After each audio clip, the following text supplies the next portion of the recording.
യുടെ നിർദ്ദേശപ്രകാരം കൊട്ടാരത്തിലെ ഉന്നത ഉദ്യോഗസ്ഥരും മന്ത്രിമാരൊക്കെ വന്ന് ഇവിടെ പഠനം നടത്തി നോക്കുമ്പോൾ വെള്ളം ഇങ്ങോട്ട് കിട്ടണം എന്നുണ്ടെങ്കിൽ ഉയർന്ന മലമ്പ്രദേശത്ത് വെള്ളമുള്ള ഏതെങ്കിലും തടയണകൾ അണക്കെട്ടുകൾ വേണം. അവിടുന്ന് ഇങ്ങോട്ട് പൈപ്പ് സംവിധാനത്തിലോ മറ്റോ സംവിധാനങ്ങളോ ഉപയോഗപ്പെടുത്തിയാൽ വെള്ളത്തുള്ളൂ എന്നുള്ളത് മനസ്സിലായി.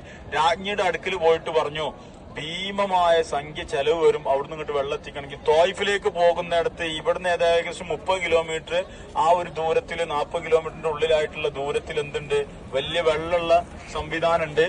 ആ സംവിധാനം ഉപയോഗപ്പെടുത്തി ഇങ്ങോട്ട് വെള്ളം എത്തിക്കാൻ പറ്റും.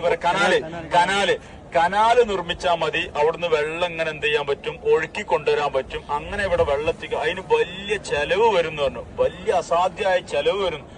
സുബൈദ രാജ്ഞി പറഞ്ഞു, എത്ര എന്റെ സമ്പാദ്യം മുഴുവൻ ഞാൻ ചെലവഴിക്കേണ്ടി വന്നാലും ആ ഒരു പദ്ധതികൾ നടപ്പിൽ വരുത്തണം. അതിന് എത്ര ചെലവ് വന്നാലും ശരി, ഞാൻ ചെലവഴിച്ചു തരാം. അങ്ങനെ ആ കാലഘട്ടത്തിൽ ഏകദേശം 7000 കിലോയിലോളം അധികം സ്വർണം, 7000 കിലോ സ്വർണം ചെലവഴിച്ചിട്ട് അന്നത്തെ തൊഴിലാളികളെ കൊണ്ട് പണിയെടുപ്പിച്ചിട്ട് ഇവിടുന്ന് ഏകദേശം 30 കിലോമീറ്റർ ദൈർഘ്യത്തിൽ അപ്പുറത്തുള്ള ത്വായിഫിലേക്ക് പോകുന്ന ആ ഭാഗത്ത് വലിയ കുന്നും പ്രദേശത്ത് വെള്ളമുണ്ട്. ആ വെള്ളം കനാല, ഇത് കണ്ട നമ്മൾക്ക് ഇങ്ങനെ മതിലായി തോന്നില്ല, ഈ ഇരുമ്പിന്റേത്.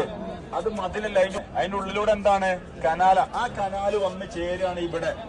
അതിന്റെ മേൽഭാഗത്തിലൂടെ നടക്കാൻ പറ്റും. എന്തിനാ, വെള്ളത്തിലേക്ക് നജസ്സുകളോ മറ്റു ചത്ത് ജീവികളൊന്നും വന്ന് ചാവാതിരിക്കാനും അശുദ്ധിയാവാതിരിക്കാനും വേണ്ടി സ്ലാബല്ല കരിങ്കല്ല് ഭാഗ്യക്കാണ്. അപ്പോ കൃത്യമായ ഒരു സ്ലോപ്പില് അത്രയും ദൂരത്തുനിന്ന് ഒരു കൃത്യമായ അളവിലെ വെള്ളം ഒഴുകുന്നുള്ളൂ. താഴ്ചയുള്ളടത്ത് അത്രയും ഹൈറ്റിലേക്ക് മതിൽ കെട്ടിപ്പൊക്കും. ഉയർച്ചയുള്ള സ്ഥലത്ത് അതിനനുസരിച്ച് ഇത് കുറച്ചു കൊണ്ടുവരും.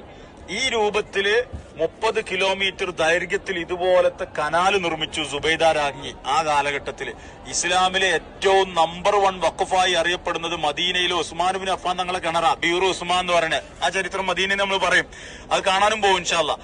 ഇസ്ലാമിലെ ഏറ്റവും അമൂല്യമായ 2ാമത്തെ വഖഫായി ചരിത്രത്തിൽ പറയപ്പെടുന്നത് ഐനു സുബൈദ. ഇതിന്റെ പേരെന്താണ്? സുബൈദ കനാല്. ഐനു സുബൈദ എന്നാണ് ഇതിന്റെ പേര്. ഇൻഷാ അല്ലാഹ് ഇത് നമ്മൾ ബസ്സിൽ പോകുമ്പോൾ ഇതിന്റെ ബാക്കി ഭാഗങ്ങൾ ഇങ്ങനെ കാണാൻ കഴിയും, മതില് പോലെ നമുക്ക് കാണാൻ കഴിയും. ഏതായാലും സുബൈദ രാജ്ഞിക്ക് അല്ലാഹു ബർക്കത്ത് ചെയ്ത് കൊടുക്കുമാറാകട്ടെ. നൂറ്റാണ്ടുകളോളം ഇവിടെ വരുന്ന ഹാജിമാർക്ക് വെള്ളം കിട്ടിയിരുന്നത് അന്ന് സുബൈദ രാജ്ഞി നിർമ്മിച്ച ഈ കനാല്. പിന്നീട് ഇപ്പം വികസനങ്ങളൊക്കെ വന്ന് മോട്ടോർ പൈപ്പുകളും പമ്പുകളും സംവിധാനങ്ങളും ആയി. ഇപ്പൊ ഇതിന്റെ ഉപയോഗമല്ല കുറെ കാലമായിട്ട്, ഇപ്പം ക്ലോസ് ആയി. അന്ന് കാലത്ത് ഇവിടെ വലിയ ടാങ്ക് ഉണ്ടായിരുന്നു, ഇതിലേക്ക് വെള്ളം വന്നിങ്ങനെ ചാടുക.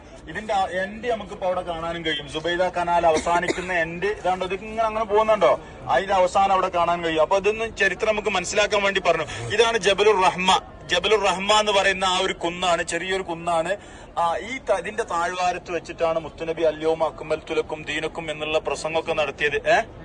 ഏകദേശം ഈ ഒരു ഭാഗത്താണ് ആ പ്രസംഗം നടത്തിയിട്ടുള്ളത്. ഇസ്ലാമിന്റെ പൂർത്തീകരണ പ്രഖ്യാപനം ഇവിടെ എവിടെയോ വെച്ചിട്ടാണ് ആദം നബിയും ഹവ്വാവുമ്മയും കണ്ടുമുട്ടിയതും. ഇൻഷാ അല്ലാഹ് ഈ കുന്നിന്റെ മേലെ കയറാൻ പറ്റുന്ന പോലെ ഓല കണ്ടില്ലേ കയറിയാൽ നമുക്ക് കുറെ കാഴ്ചകൾ, അറഫന്റെ അതിർത്തികളും അതുപോലെ തന്നെ മക്കയുടെ ക്ലോക്ക് ടവറും കാര്യങ്ങളൊക്കെ കാണാൻ കഴിയും. ഇൻഷാ അല്ലാഹ് അപ്പൊ കയറാൻ പറ്റുന്ന പോലെ ഒന്ന് ചെറിയ കയറ്റാണ്, പ്രയാസമില്ലാതെ കയറാൻ കഴിയും. കയറല്ലേ?